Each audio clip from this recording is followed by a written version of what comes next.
출애굽기 2장입니다.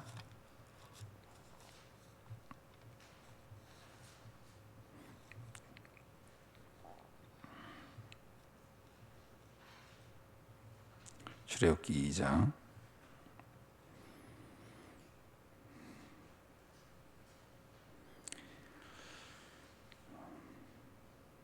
1절로 10절 말씀 한번 보겠습니다.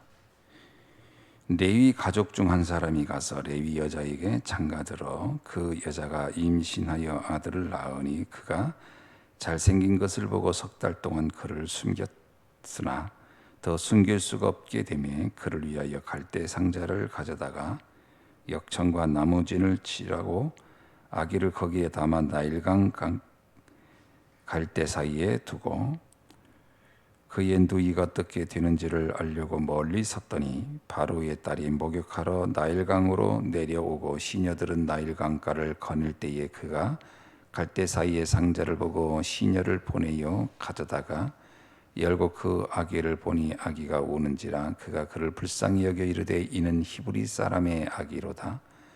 그의 누이가 바로의 딸에게 이르되 내가 가서 당신을 위하여 히브리 여인 중에서 유모를 불러다가 이 아이에게 젖을 먹이게 하리까?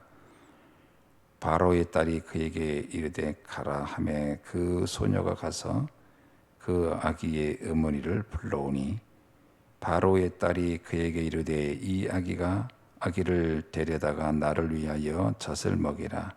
내가 그 삭을 주리라. 여인이 아기를 데려다가 젖을 먹이더니 그 아기가 자라매 바로의 딸에게로 데려가니 그가 그의 아들이 되니라. 그가 그의 이름을 모세라 하여 이르되 이는 내가 그를 물에서 건져내었음이라 하였더라.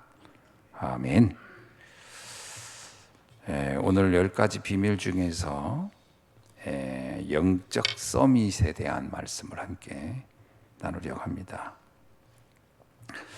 서밋이라는 말은 원래 이제 정상이란 뜻이죠. 그래서 세상 사람들이 흔히 서밋이라고 부르면 대통령을 부를 때 쓰는 단어입니다. 그래서 뭐 서밋의 모임 그러면 뭐 대통령 수상들 모일 때 서밋 모임 이렇게 표현하죠.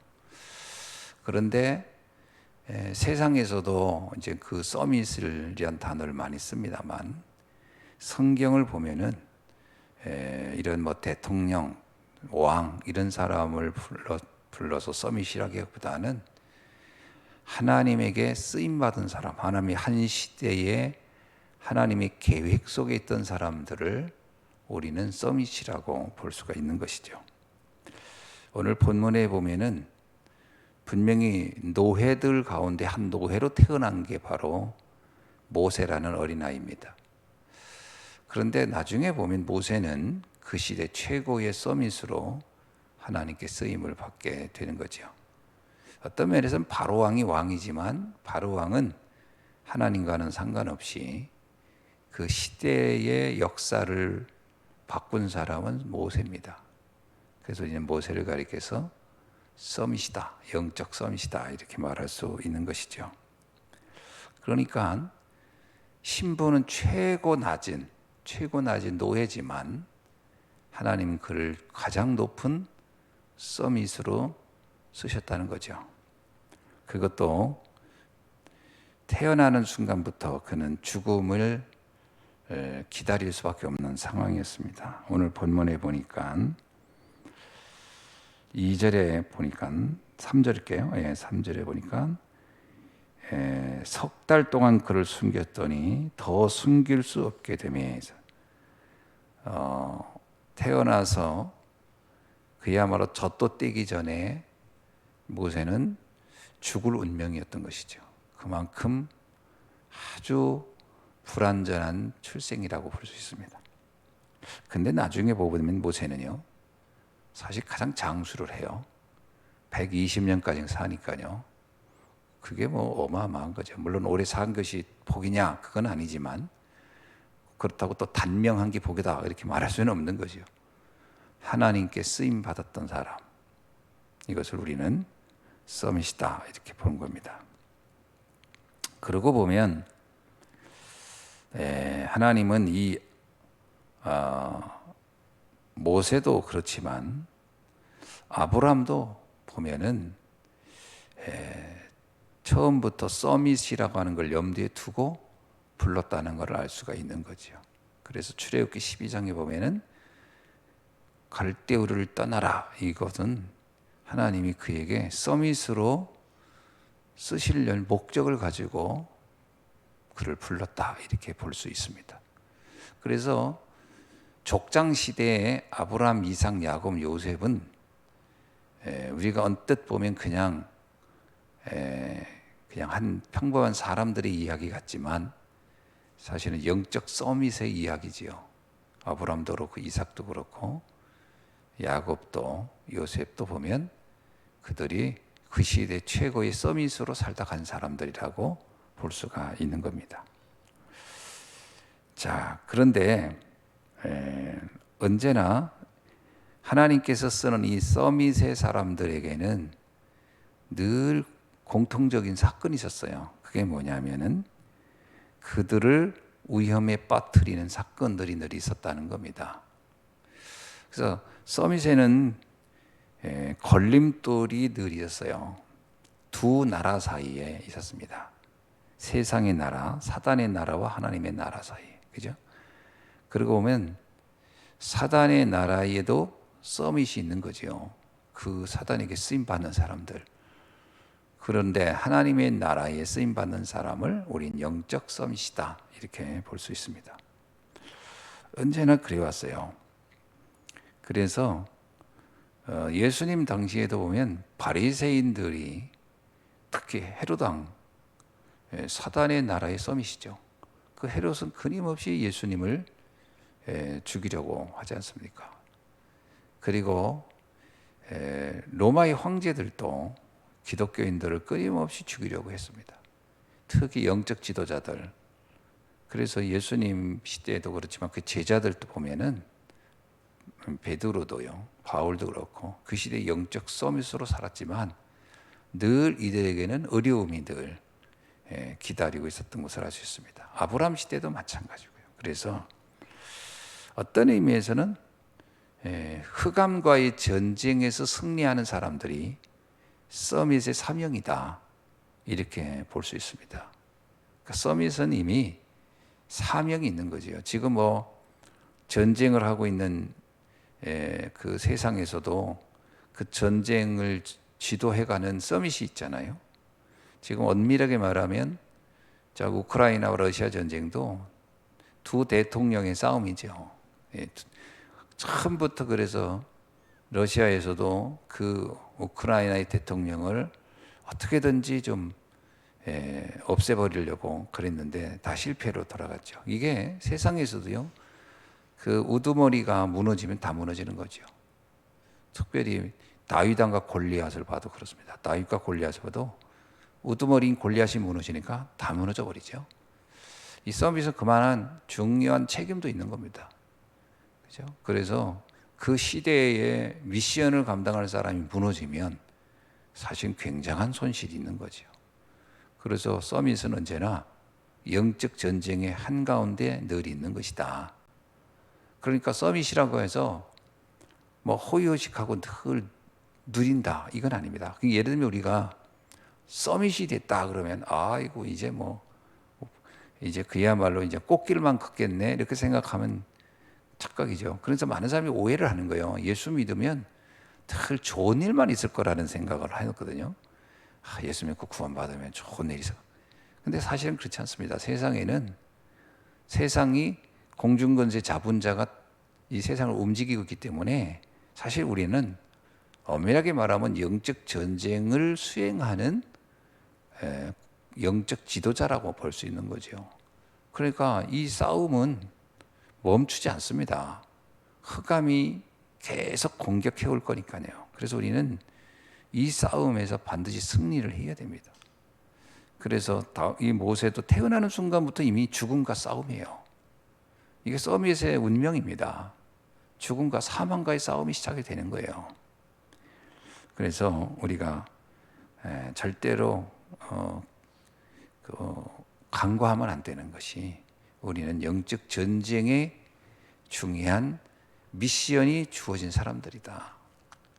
그래서 다윗 왕도 마찬가지였지만요. 다윗 왕도 보면 끊임없이 사울 왕과의 그 대치점에 있는 거예요. 그게 영적 서밋의 운명입니다. 그렇지 않으면 그냥 거기에 져버리면 무너져 버리는 거지요. 초대교회 성도들도요, 끊임없이 헤롯이 제자들을 계속 괴롭히잖아요. 그 영적 전쟁의 한 가운데 있는 거예요. 서밋의 운명입니다. 우리도 영적 전쟁을 계속 수행하는 거예요. 이거를 오해하면 안 되는 거죠. 그 어려움이 왜 오냐? 아유, 피하고 싶다. 그 얘기는 이제 항복한다는 얘기거든요.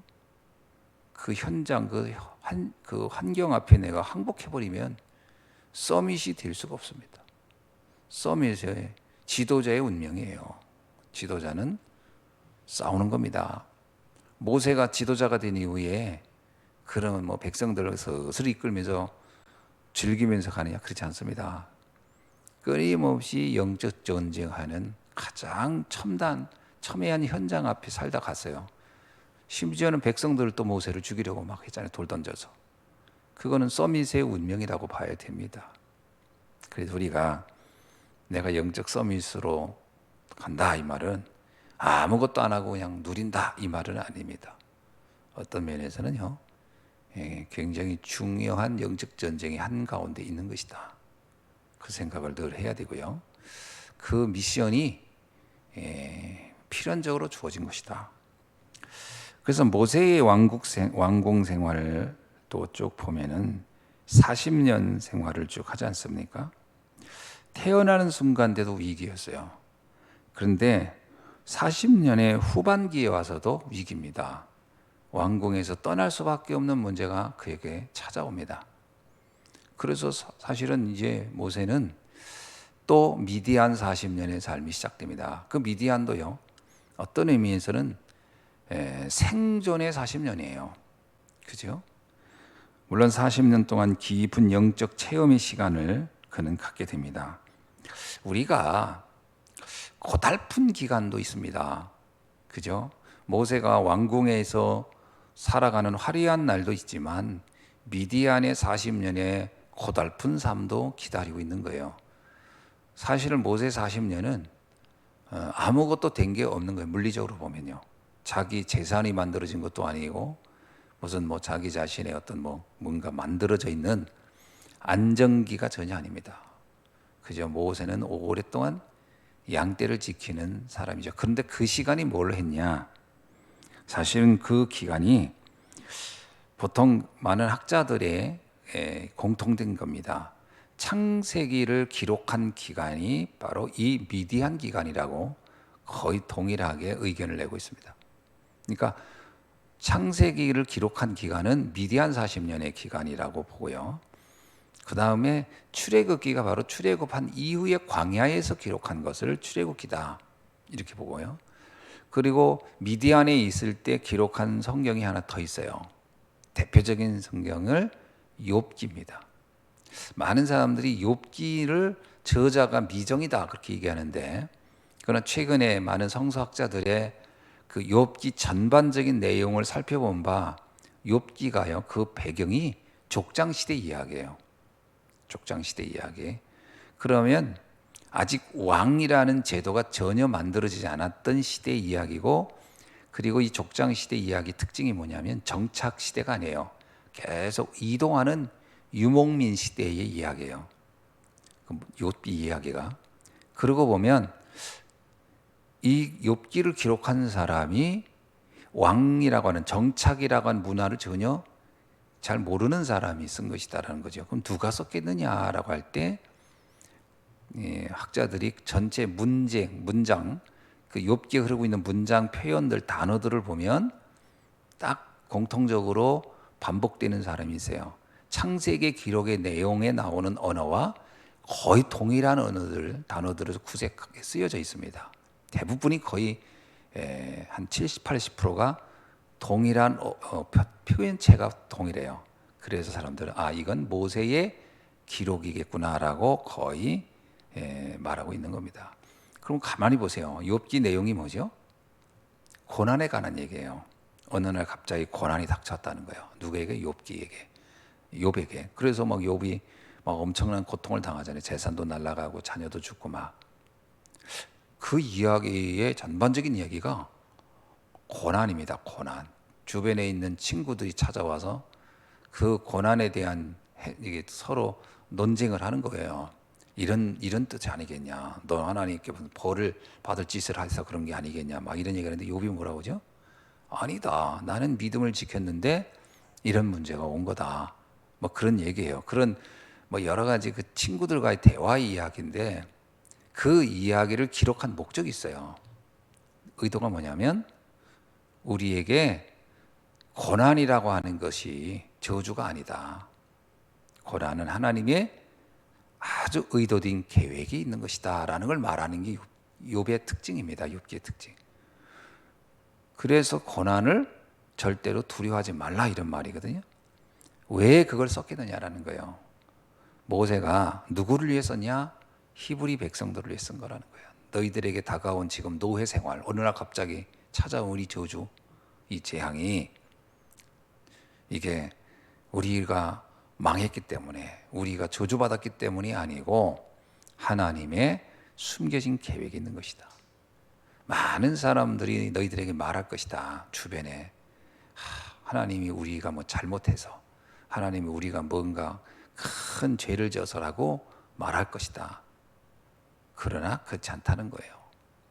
왜 그러냐면 그때 당시 히브리들 사이에는 그런 이야기들이 공공연하게 그 안에, 그들은 하나님을 섬기는 백성인데 그런 이야기들이 늘 있었다는 겁니다. 근데 그렇지 않다. 여기는 하나님의 중요한 계획이 숨겨져 있는 것이다. 이 이야기를 해서 이스라엘 백성들로 하여금 그 노예 생활의 고통을 잘 보게 하려고 하는, 그 노예 생활의 현실과 또 사실과 진실을 넘어서 영적 사실을 알게 하고 하나님이 계획을 보도록 하기 위해서 쓰여진 것이다라는 게 그 욥기의 목적입니다. 그러면 그건 누가 썼냐? 모세가 고통당하는 백성을 위하여 기록한 것이다. 이런 얘기거든요. 자, 그 얘기는 무슨 얘기입니까? 욥이 이미 이 내용을 통해서 모세는 자기 자신에게 다가온 고난을 지금 해석하고 있다는 얘기예요. 그 이야기는 이스라엘 백성의 이야기인 동시에 자기의 이야기이기도 한 거잖아요. 이렇게 모세는 그 시대의 고난의 문제를 바라보는 해석, 눈이 달랐다. 자, 이것이 바로 우리가 말하는 서밋의 시각입니다. 서밋의 시각을 잘 봐야 돼요. 늘 우리에게는 영적 전쟁의 미션이 있는가 하면 우리에겐 고난이라는 여정의 문제도 늘 기다리고 있다. 그러나 그것을 어떻게 볼 거냐? 서밋이 아닌 사람들은 거기서 대부분이 피하거나 무너집니다. 그러나 서밋의 특징은 뭐죠? 거기에 하나님의 절대 계획을 찾는 거예요. 또 하나는 모세의 이제 그 광야 40년입니다. 이제 드디어 이스라엘 백성들을 이끌고 가는 거죠. 이 40년의 기간 동안에 한 것이 있습니다. 그게 뭐냐면 우리에게 준 절대 미션을 알려주는 거예요. 우리가 해야 할 일, 뭐죠? 가나안 가는 겁니다. 가나안을 왜 갑니까? 가야 할 이유는 딱 하나예요. 세계복음화 때문에. 우리를 택하시고 우리를 부르시고 우리에게 하나님이 축복을 하신 목적은 딱 하나다. 그건 뭐죠? 그의 나라와 의를 위하여다. 이게 서밋이 가져야 할 자세라는 겁니다.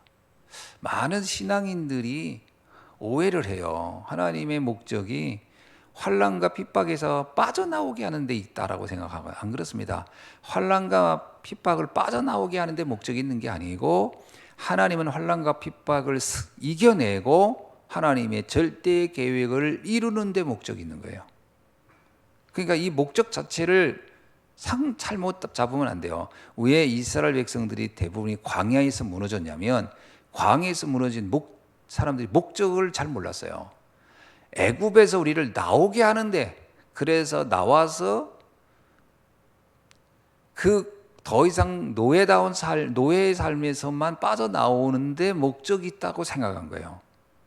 그래서 그들은 늘 광야길을 가면서 투덜댄 거예요. 아니, 애굽에서 나올 때는 잘 먹고 잘 사게 하려고 나오게 하셨을 텐데 왜 나는 가는 길에 늘 문제가 있냐라고 하면서 계속 불평을 하는 거예요. 그게 이스라엘 백성의 대부분이 착각했던 거예요. 그게 아닙니다. 거기에 목적 있지 않아요. 우리는 우리 자신의 삶의 안정이 목적이라고 생각하는데 삶의 안정이 목적이 아닙니다. 그럴 것 같으면 초대교회 스데반이나 이런 사람들이 어떻게 그런 복음을 전하는 일에 자신의 생을 걸 수가 있어요. 그건 더 큰 위험을 기다리는 건데 그렇지 않습니다. 왜 마가다락방에 그 사람들이 왜 모여요? 모이면 더 위험한 일이 찾아오는데 그렇지 않습니다. 목적이 단순히 안정된 삶이 아니라는 거예요. 우리는 가장 큰 실수가 그거 같아요. 저도 어릴 때부터 늘 그 교회를 다니면서 들었던 게 그거예요. 축복이라고 하는 것의 범위가 내 생활의 안정이라고 생각하는 경우가 참 많았다라는 생각이 들어요. 우리 부모님이 신앙생활을 들어봐도 늘 그 얘기예요. 언젠가 평안한 날이 올 것이다라는 거예요. 안 그렇습니다. 평안한 날이 목적이 아닙니다. 세계 복음화가 목적이지. 그 세계 복음화의 여정을 가는 삶 자체가 세상이 주는 것과 다른 평안함 속에서 그 하나님의 미션을 알고 사명을 알고 절대 계획 속에 가는 자체가 평안한 거예요. 아무리 돈을 많이 쌓아놔도 내 인생을 뭐 때문에 사는지 모른다면 그 자체가 실패한 거라니까요. 그 자체가 실패한 거예요. 뭐 때문에 사는지 모르고 살다 간다. 그거같이 허망한 인생이 어디 있어요. 뭐 통장에 돈 많이 만들어 놓는 게 목적이겠어요? 그건 아무것도 아닙니다. 어떤 면에서 통장의 돈은 하나님을 위해 쓰라는 의미지 그걸 쌓아 놓으라는 데 목적이 있는 게 아니거든요. 근데 이런 착각을 진짜 많이들 합니다. 이스라엘 백성이 그 착각 속에서 빠져나오지 못했던 거예요. 대부분이. 그래서 조금만 환란이 오면 계속 투덜대는 거예요. 왜 나한테 이 문제가 옵니까? 라고. 그 하나님을 원망하잖아요. 나중에 모세 원망하다니 끝에는 하나님한테 원망합니다. 그게 가장 큰 착각이거든요. 근데 그걸 본인들이 잘 몰라요. 그러니까 모세가 계속 무슨 얘기를 하죠? 세절기를 알려주고 성막을 알려주고요. 그 다음에 가나안 땅의 그 소망을 계속 말해줍니다. 그곳에 가서 우리는 전 세계 살릴 미션이 있다. 그거 바라보고 가자. 지금 어려운 거 그게 문제가 되겠니? 그 얘기를 모세는 계속하고 있고 백성들은 아니라는 거예요. 왜 문제가 왜 안 끝납니까? 라고 계속하는 거예요. 문제는 안 끝날 수 있습니다. 그죠? 어제도 어떤 분이 저한테 전화가 왔어요. 우리 성도님 중에 한 분인데 이야기는 그거예요. 왜 계속 문제가 나한테 계속 반복되느냐라는 거거든요. 목사님. 그러면서 이거 어떻게 해결했으면 좋겠어요? 라고 계속 하는데 근데 워낙 그분의 시각이 문제 해결에 딱 포커스가 있더라고요. 그러니까 제가 그분한테 성도님 문제 그거 신경 쓰지 마세요. 그거 아무것도 아닙니다. 이렇게 얘기하면 너무 막 그 뭡니까 상처받고 목사님 내 입장도 몰라서 내 형편돼서 목사님은 지금 나와 같은 상황이 아니어서 그런 소리 하실 거라고 할까봐 말하는데 전 조심스럽더라고요. 그래서 성도님 하여튼 하나님께서 어떻게 하시는지 한번 봅시다. 그 대신 말씀을 계속 들어보면서 그 속에 답을 찾아봅시다라고 밖에 할 말이 없어요. 왜냐하면 그거는 지금 내가 성도님은 세계복음화 때문에 가는 길이니까 그 문제 안 됩니다. 이러면 너무 전 이것 때문에 세계복음화 못할 것 같아요. 막 이렇게 나오잖아요. 전 뭐 세계복음화는 커녕 주변 사람들한테 복음 전하는 마음도 안 생기고 할 수도 없다 이렇게 나오시잖아요. 입장이 그런 상황이에요 지금. 그래서 참 제가 뭐라고 말씀 못 드리겠던데 그랬더니 이번 주일도 못 나갈 것 같아요. 뭐 그러더라고요. 그 너무 문제에 빠져버린 거죠. 근데 우리 렘넌트도 똑같아요. 렘넌트 조금만 문제 오면요 거기서 헤어나지를 못하는 거예요. 이게 무슨 하나님이 우리에게 준 목적이겠어요? 그럼 평생 문제는 계속 올 건데요. 평생 문제 계속 옵니다. 그럼 맨날 그때마다 문제 붙잡고 거기서 몸부림치고 고통하다가 갈 것이냐 이거 인생이. 불신자도요 미션이 명확한 사람들은 문제 그거 그렇게 크게 생각 안 합니다. 당연히 뭐 이런 일 살다 보면 오는 거겠지 그러거든요. 자칫 잘못하면 문제만 자꾸 해결하려고, 그럼 평생 문제 그거하고 씨름하다 인생 다 끝납니다. 다 끝납니다. 그래서 우리는 서밋의 사정이다. 서밋하고 싸우고 하는 겁니다. 그죠?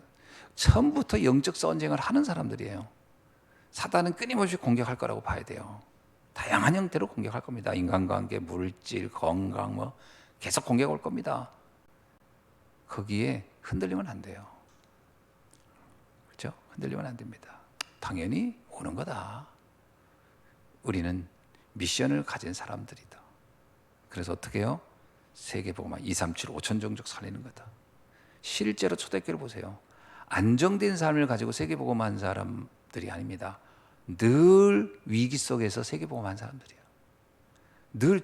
아니 교회사를 봐도 마찬가지야. 루터 로마 교황청에서 계속 죽이려고 했어요.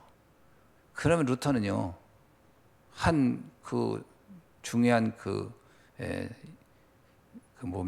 그때 당시에 그 성주의 도움으로 아무도 모르는 산 속에 숨어 있었어. 그러면 루터가 생각할 때, 나 이렇게 숨어 살아야지 평생. 그건 아무것도 아닌 거예요. 아닙니다. 이건 문제 안 된다. 나는 내일 죽더라도 나는 주의 일을 하다 간다. 그 성경 번역하고요. 거기서 그렇게 혼자 몸부림친 겁니다. 왜? 그게 서밋의 자세니까요. 그래서 세상을 바꾼 거잖아요. 그냥 단순히 문제를 해결하고 피하려고만 했다? 그러면 루터라는 인생은 역사상에 기록되어 있지도 않았을 겁니다. 우리는 서밋의 길을 걸어가는 사람들이다. 저와 여러분 문제 옵니다. 문제 오는 걸 당연하다고 생각해야 돼요. 이거를 영적으로 정확히 보고 싸우고 도전하고 미션을 이루는 길을 가는 거죠. 하루를 살더라도요. 그것이 모세의 40년의 인생을 잘 보세요. 모세 마지막 느보산에서요 다 평안하게 죽습니다. 누구보다도 평안한 삶을 살아본 적이 없는 사람인데 가장 평안해요. 이게 서밋의 삶입니다. 오늘 우리에게 하나님은 최고의 이 축복 속에 불러주셨습니다. 그러면 이렇게 오해할 거예요. 그러면 불신자들 삶이 더 낫지 않겠냐? 천만의 만만입니다. 안 그렇습니다. 비록 어떤 면에서는 환난이 계속 온다 하더라도 이 길을 걷는 게 최고의 축복이고 최고의 응답이라고 보셔야 되겠습니다. 기도하겠습니다. 하나님 감사합니다. 오늘 또 주신 말씀 붙잡고 정말로 하나님의 절대 계획 속의 삶을 살다 가는 언약의 여정에 전도자가 된 것을 감사드립니다.